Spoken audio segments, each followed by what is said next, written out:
Good afternoon, my dear brothers and sisters. Welcome po to our day 7 of the new eve of light, of the 33 days to merciful love with the topic New Eve of Light and Life. No? So nakakaisang linggo na po tayo and we are about to end the first week because tomorrow we will be entering the second week. And we wrap up our reflection on the divine mercy as experienced by our Blessed Virgin Mother as she also prepares us to receive the divine mercy which she first received and now she imparts to us. So if you can still remember, one of the things that we said about our Blessed Virgin Mother was she is definitely comparable to our Blessed Virgin Mother, but comparable not in the same way. But if we would compare Mama Mary with Eve, talaga pong merong contrast. No? And somehow this reflection for this afternoon would be a summary of what we've been talking about for the past 6 days, for the past 7 days, when we looked at the beginning of man's sinfulness. And despite that sinfulness, the mercy of God was manifested, and how that mercy was first proclaimed and experienced no, by those people chosen by the Lord. We talked about Abraham, no, to illustrate the faith that we should have, a faith that is deeply rooted in trust. And then for the past few days, we reflected on our Blessed Virgin Mother, no, as the source of all inspiration on how to completely trust in the Lord. So, i-compare po natin si Eve and Mary. So, unang-una, we all know the story in the first few chapters of the book of Genesis, how Eve doubted God. No, she allowed herself to be deceived by the devil. And because of that, doubt was instilled in her heart. No? Kaya hanggang ngayon, naman na natin yung pagdududa na iyon. And yet, Mary, if you would compare her to Eve, no, we would discover that Mary trusted in the Lord. And of course, today we are celebrating the birthday of Mama Mary. And the gospel passage for today has something to do with the genealogy of our Lord Jesus Christ and the Annunciation to Joseph. No? If we would read through the names within the bloodline of our Lord Jesus Christ, we would discover names with somehow sinful and scandalous background. And yet, from there was born our Lord Jesus Christ. So, naging posible iyon dahil sa pagtitiwala ni Maria.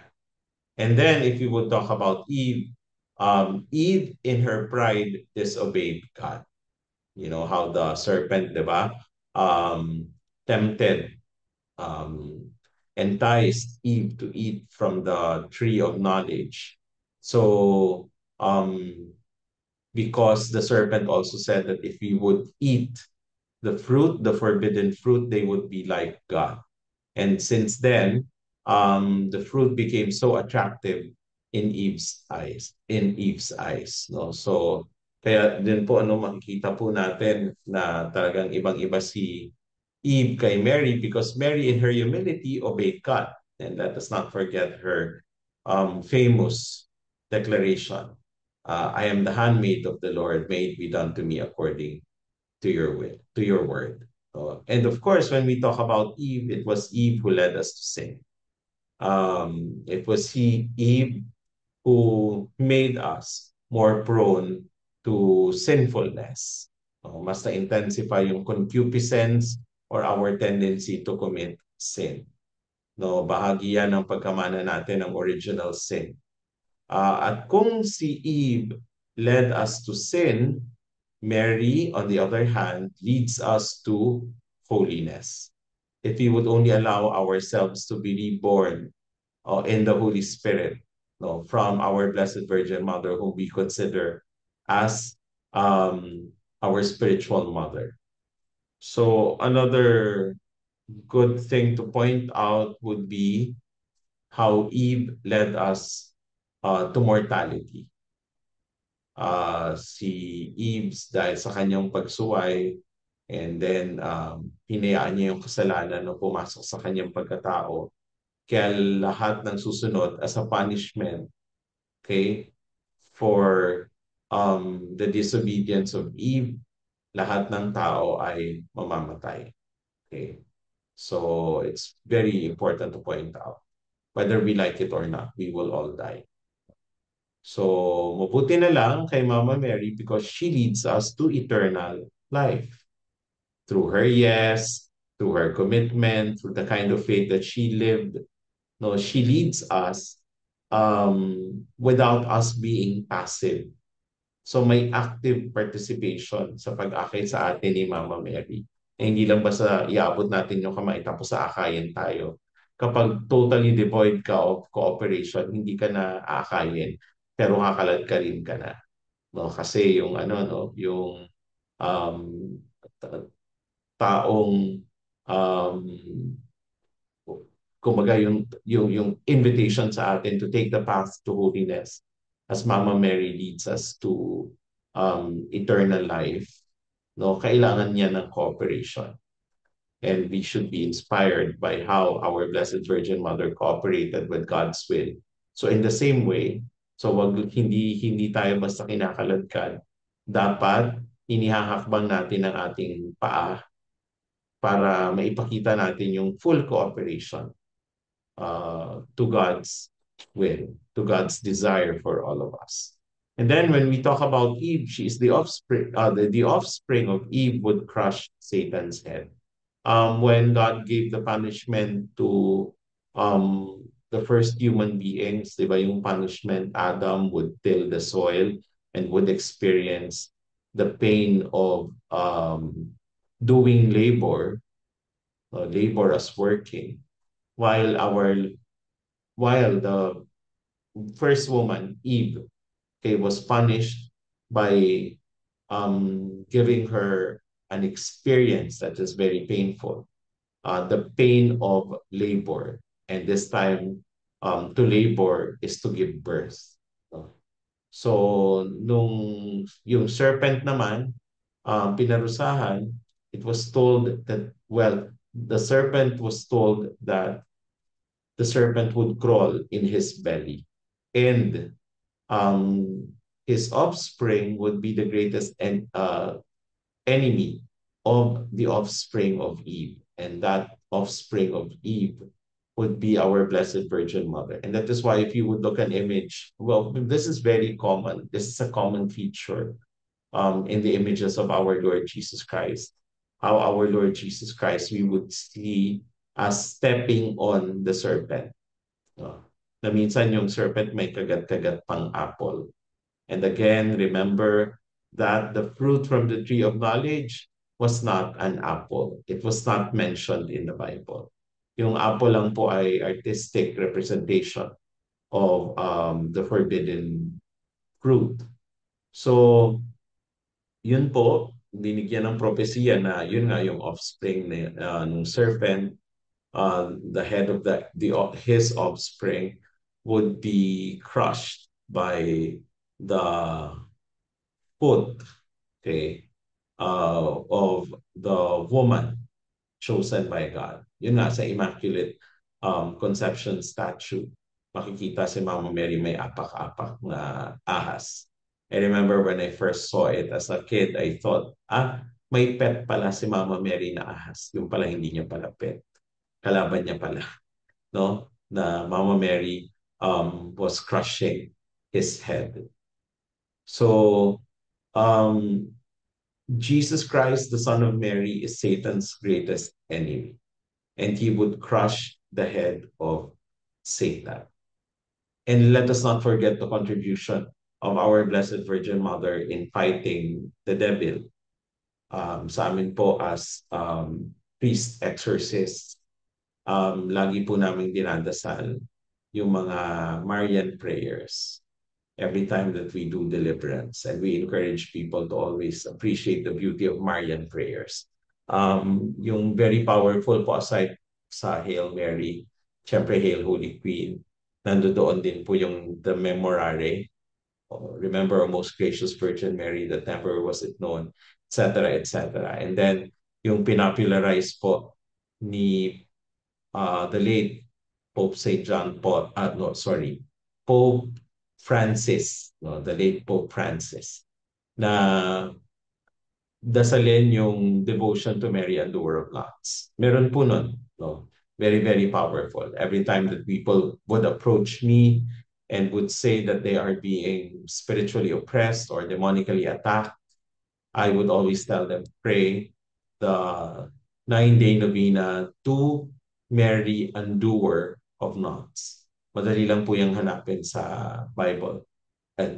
Sorry, hindi sa Bible, sa Google, no, sa internet. So, yung Mary and Doer of Knots.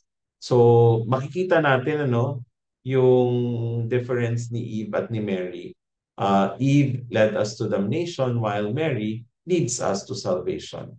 At ano yung mga Marian core qualities ni Mama Mary? Yung kanyang sense of purity. So, being all chaste. At maganda rin ano, na she was able to preserve that through the protection of Saint Joseph. Kaya nga, if we would look at the purity of Mary and the purity of Joseph, the purity of Mary was preserved because of the purity of Saint Joseph. Kung gaano kalinis-linisan si Maria, ganun din po kalinis-linisan si San Jose. Kaya Saint Joseph should be given due reverence. And of course, there's no question about her faith.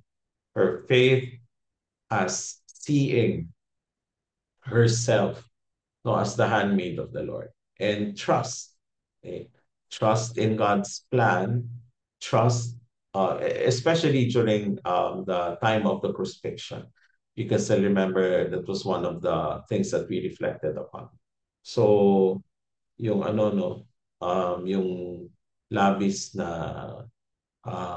trust ng ating mahal na ina. And of course, yung kanyang obedience. Kumbaga, hindi na po natin kailangan elaborate yan. Obvious na po.